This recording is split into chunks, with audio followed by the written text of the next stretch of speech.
मेरी फिल्मी सास भाग दो। हंसिका ने गाहे बगाए एक सूट पहन लिया। जो लड़की घर में कंफर्टेबल शॉर्ट्स पहनती थी, अभी सूट पहनकर सोने वाली थी, लेकिन थकान के कारण नींद आ ही गई। सुबह होते ही फिर चहल पहल शुरू हो गई। अब शादी वाला घर है, यह तो होना ही था। हंसिका ने नहा धोकर एक चटक साड़ी पहन ली। वहां रिश्तेदारों को विदा किया गया और फिर घर में वरुण, मालती जी और हंसिका ही थे। मालती जी कमरे में गई और ब्लॉक प्रिंट की नाइटी पहनकर आ गई। अरे बन्नो, आज मुंह दिखाई नहीं है, जाओ कुछ कंफर्टेबल पहन लो, मालती जी ने बोला। वरुण भी शर्ट में आ गया। अब कंफर्टेबल क्या होता है? इंसान सूट में भी कंफर्टेबल होता है, साड़ी में भी। पर यहाँ अभी मैं क्या पहनूं जिससे कोई ऑफेंड ना हो जाए? कुछ क्लियर करके तो बताना चाहिए था ना। हंसिका बड़बड़ा रही थी। इतनी साड़ियां बक्से में रखी हुई थी, अब उनका क्या होगा? अगर कंफर्टेबल ही पहनना है तो अच्छा सुनो, शाम को सोसाइटी में सत्यनारायण की कथा के लिए जाना है, तब सज लेना, मालती जी का ऑर्डर आया। हंसिका का मन किया कि वह कह दे, जी मैडम, लेकिन सासू माँ का क्या करे। इतने में वरुण कमरे में आया। 2 दिन होने आए और वरुण को हंसिका के लिए अब समय मिला था। वरुण ने आते ही हंसिका को गले से लगा लिया। सॉरी, रिश्तेदारों के चक्कर में मिल ही नहीं पाया तुमसे। वरुण ने गाल पर एक किस देते हुए हंसिका को कहा। हंसिका फट पड़ी। तुमसे शादी की है मैंने, तुम हो कि इतने बुरे हो ना? समझ नहीं आता।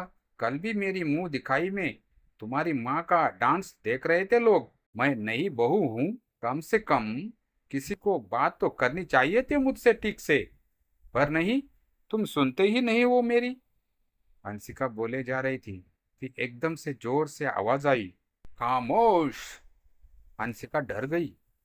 पता चला कि मालती जी ने शत्रुघ्न सिन्हा की कोई फिल्म लगा दी है। वरुण हंस दिया। मेरी माँ पूरी फिल्मी है, तुम्हें थोड़े दिनों में समझ आ जाएगा, उसने कहा।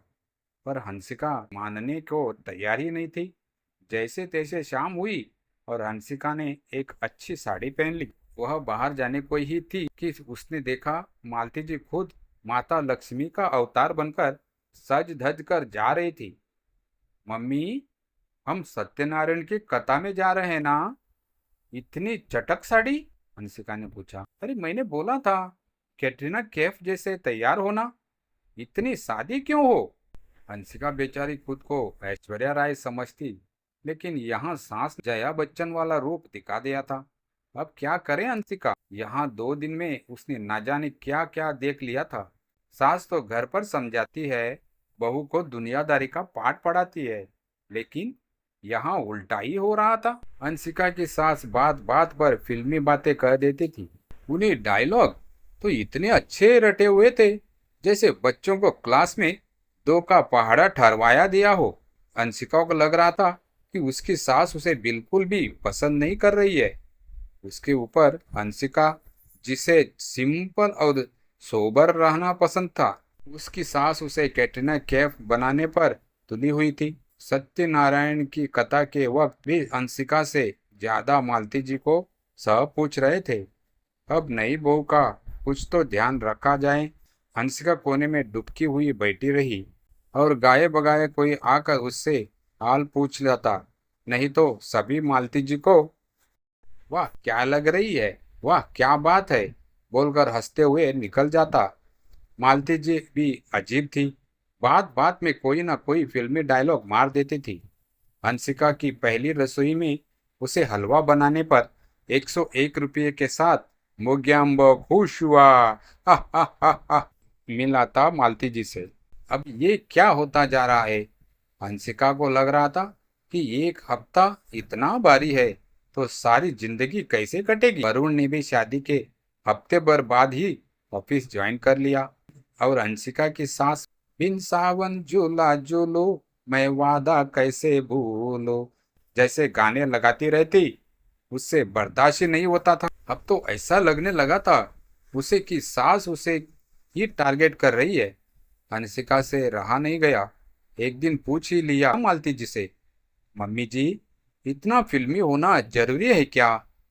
मालती जी ने गहरी सांस ली और कहा, बड़े बड़े देशों में ऐसी छोटी छोटी बातें होती रहती है बेटा।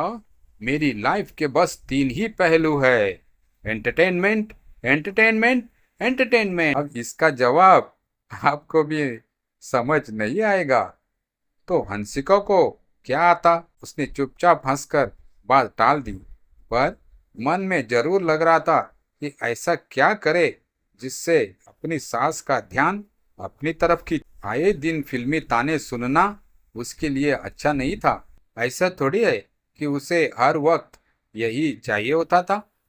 भला घर नॉर्मल भी रह सकता है। वरुण के आते ही अंशिका उस पर बरस पड़ी। तुम दिन भर चले जाते हो और मैं यहाँ फंस कर रह जाती हूँ। मैं क्या करूँ? बताओ मुझे। मैंने तुमसे शादी की है और तुम हो कि मिस्टर इंडिया बने रहते हो। मैं दिन भर फिल्मी बातें नहीं सुन पाती, हंसिका ने कहा। उसकी बातें सुनकर वरुण हंस पड़ा और बोला, तुमसे फिल्मी बातें नहीं सही जाती, लेकिन तुम तो खुद फिल्मी बातें कर रही हो। मैं अब मिस्टर इंडिया हो गया। वह मुंह हाथ धोने चला गया और अचानक हंसिका को लगा कि वरुण सही कह रहा था। मालती जी के साथ डील करने का इससे अच्छा तरीका तो हो ही नहीं सकता। फिल्मी सास के साथ फिल्मी बहू हो जाए तो क्या बात है। अगले ही दिन हंसिका ने मालती जी से कहा, मम्मी जी, आज नाश्ते में क्या बनाऊं? मालती जी ने कहा, जैसा मन करे बना लो, पर थोड़ा तीखा ज्यादा डालना। एक चुटकी लाल मिर्च की कीमत तुम क्या जानो महेश बाबू? हंसिका ने तपाक से जवाब दिया, don't under estimate the power of A common बहू। मालती जी को हंसिका का ये जवाब कुछ अलग लगा, फिर भी उन्होंने नजरअंदाज करके इसे जाने दिया। अब हंसिका को पता था कि सास का अटेंशन कैसे लेना है। भला नहीं बहू है तो उसे भी तो महत्व मिलना चाहिए ना। तभी किसी काम के लिए मालती जी ने हंसिका के क्रॉस चेक किया।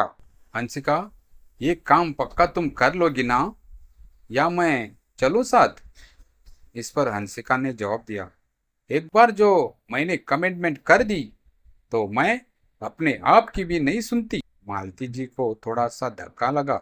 उन्हें लगा कि ये क्या हो रहा है, हंसिका ऐसे क्यों बोल रही है। पर मालती जी ने नजरअंदाज करना जारी रखा और धीरे धीरे दिन भी बीतने लगे। अब घर टीवी सीरियल फिल्मी चक्कर का सेट लगने लगा था। वरुण को भी थोड़ी सी उलझन होने लगी थी।